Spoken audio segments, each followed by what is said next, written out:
Welcome back, everyone, to a brand new video. My name is Dr. Raghav Sharma, and today we're going to be talking about what is physical medicine and rehabilitation. If you're clicking on this for the first time and new to me, then welcome. Thank you so much for clicking. Hopefully, you can learn something from this video. And if you are returning, then thank you for coming back. And you might be wondering, what is physical medicine and rehab? Because I've talked a lot about it. That is my chosen medical specialty, but not a lot of people know what it actually is. So, PM&R is physical medicine rehabilitation, and people who practice or physicians who practice PM&R are known as physiatrists, not psychiatrists. Knock, knock. Hi, I'm the new med student. Oh, you're a med student. Okay. Very funny. You got me. No, really, I'm a med student. What? Oh, we don't get med students. Welcome. Come in. What made you want to do this rotation? Well, I've always been interested in mental health. Oh, okay. I get it. You know I'm a physiatrist, right? Not a psychiatrist. This is a PM&R rotation. To become a physiatrist, it requires 4 years of undergrad, 4 years of medical school, the completion of an internship in something like internal medicine, surgery, or a transitional year like I did, as well as a completion of 3 additional years of residency after that. And then beyond that, you can do a fellowship in a variety of different things. And there are fellowships in things like interventional spine medicine, sports medicine, pain medicine, spasticity, traumatic brain injury, spinal cord injury, pediatrics, cancer rehab, neuromuscular medicine, and I believe that's it. But like I said, there are a lot of different options. There's a lot of variety in PMR, but what is important is our approach to patient care. All right, so now that we have a little bit of an intro to physical medicine rehabilitation, let's talk about our philosophy and our focus and why we're different than other fields and why people choose to ask us to be involved in their patient care. So, in general, we try to keep and focus on the patient's quality of life and really maximizing their quality of life. Depending on whatever's going on. We really try to take a holistic approach to that patient care. So here's 2 examples for you. So number 1, we have a patient with a stroke. Now, if you're unfamiliar, a stroke is essentially a heart attack, but in your brain. There's a variety of different types of strokes, but it often leads to a variety of different issues, like things like weakness, either in one arm, one leg, both, facial weakness. Sometimes it can lead to things like cognitive issues, like issues with thinking, speaking, and whatnot. And sometimes it also leads to issues like muscular spasticity, which essentially is a connection between the brain and the muscles that is not as it used to be, and it causes the muscles to be really tight and really not want to open up very easily. So there's a variety of different things that can happen after a stroke. However, what's going to happen when a patient goes into the hospital for a stroke is they'll probably be seen by a neurologist, and a neurologist is going to either help treat the stroke or help them kind of get on sort of medication to prevent another stroke with things like blood thinners, aspirin, atorvastatin or different statins, and the like. So that would be kind of their approach. And then after that, there's not really much else a neurologist is going to add. However, they'll consult physical medicine rehabilitation physicians or PM&R physicians, and at that point, we can add quite a bit more. Now, we're not necessarily involved right away in the patient care, but probably after like 3 to 5 days, we start getting involved. And number 1 is in the rehabilitation aspect. So with that arm weakness, this patient needs to improve, and oftentimes patients do improve after strokes. So we'll help them throughout that rehab process and kind of guide medical care as they're getting stronger. Now, as a result of all that weakness, there can also be a variety of assistive devices that the patient might now need that we can help coordinate with prosthetists, orthotists, whatever the need may be. Also, when it comes to that muscular spasticity or that tightness, we can provide a variety of procedures such as things like botulinum toxin injections or baclofen pumps, depending on how severe the spasticity is, to assist with that. And really, we are extremely involved with stroke patients. We have specific stroke clinics to just be involved in all different aspects of life. So that's something that you may see on the inpatient side. Here's another example for something on the outpatient side. So there's a lot of patients with, when you get older, degenerative disc disease, which is essentially arthritis of the spine, or even younger patients with things like sciatica. So if someone was to go see a surgeon for sciatica or degenerative disc disease, really the only tool that a surgeon is going to offer is the ability to operate. So either remove part of that disc or to remove part of the bone, whatever it may be, they are there to cut and do some sort of surgery. Now, when you see a physical medicine rehabilitation provider for that same thing, there are a whole host of things that we can do. So number 1, when it comes to lower back pain, sciatica, surgery is not necessarily indicated unless there's very specific findings. From there, we can offer conservative approaches in helping tailor physical therapy prescriptions based on our examinations, as we are extremely good at performing physical examinations. We can help provide diagnostic procedures like things like nerve conduction studies and electromyography to really localize exactly where that pain is, and then also perform procedures if needed, from things like trigger point injections, which are extremely simple, all the way to after completing fellowship, things like epidural steroid injections, radiofrequency ablations, and kind of the list goes on. So we have a whole host of things that we can offer to patients with these kinds of issues, and not just the simple one kind of tool fits all, which is surgery. Now that we know a little bit more about PM&R, you've heard about the variety of things that we can practice and things that we can do, and there's no shortage in the variety of patients that we can see as well. And technically, we can see anyone who is not functioning at their physical baseline and help guide them back toward either a new baseline or what their previous baseline was. So this takes, like I said, a span of different patients. And let's just go through a couple of those. So number one is traumatic brain injury. So this is people who have had injuries to their head, either as a result of direct trauma, car accident. They've unfortunately had a fall during skiing, something like that.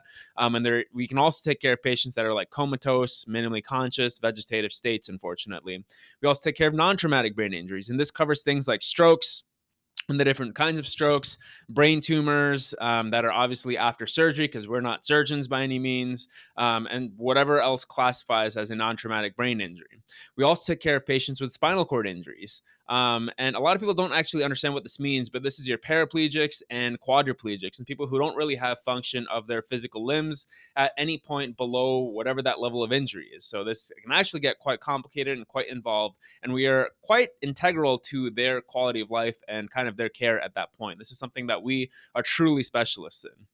There's also patients with medical debility. So things like extremely complex medical courses. Let's say someone has been in the hospital for a month or longer, or even a couple of weeks. Our body really starts to decline after like 7 days of really no activity, which is a lot of times in the hospital. So patients who've been in the hospital a while, who have been very sick for whatever reason, we take care of those patients as well and help them get back to their baseline. And then is kind of the more classic stuff that you would think of as outpatient. So like your sports injuries. So we see pretty much anything non-surgical when it comes to sports. So things like tendonitis, tendinosis, impingement syndromes, things like rotator cuff issues, knee issues, ankle, wrist, you name it. If it's a sports issue that is non-operative, then we take care of it. And then this also translates to the spine. So essentially anything that is a spine-related condition that is non-operative, we also take care of that. So this is things like patients with sciatica, with that pain really ripping down their backside down to their toes or even to their knees. Take care of things like spinal stenosis for our older patients, and just a variety of different procedures that we can perform for this as well, in addition to just kind of conservative management. And then we also see pediatric patients, and this is pretty much across the same types of patients, just little guys. And this also does include a significant amount of patients with cerebral palsy who unfortunately have had some sort of issue with their development when they were very young, but below like 2 or 3 years of age. So as you can see, there's a variety of patients that we take care of, and there's a variety of locations that we take care of. So let's talk about the inpatient versus outpatient experience. Now, on the inpatient side, there's primarily two things that we do, and one is provide consultative services.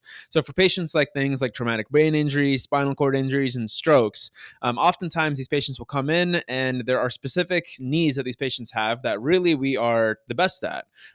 So patients will come in, and then the acute team, such as like a neurological team and a medicine team or a surgical team, will ask us to come take a look and offer our services to these patients. Now, the other way that we get involved in the inpatient side is through something called inpatient rehabilitation. And you or a loved one or someone you may know may have gone through something like this, but essentially after a prolonged course of a hospital period or some sort of decrease from baseline, like we've been talking about, you need to get stronger, you need to get better. But oftentimes there's a lot of medical things still going on, but not enough to kind of keep you in the hospital and just kind of sit there, right? Hospitals aren't there for you to kind of just sit there and get better. Otherwise, everyone would be in the hospital for like 2 to 3 weeks after something like a stroke or whatnot happening. That's really not good for patients. So what exists is inpatient rehabilitations, where after whatever has happened, physiatrists become the main physician for that service. They get transferred to the inpatient rehabilitation floor. And a physiatrist really helps oversee the medical course as a person undergoes rehabilitation for whatever it may be.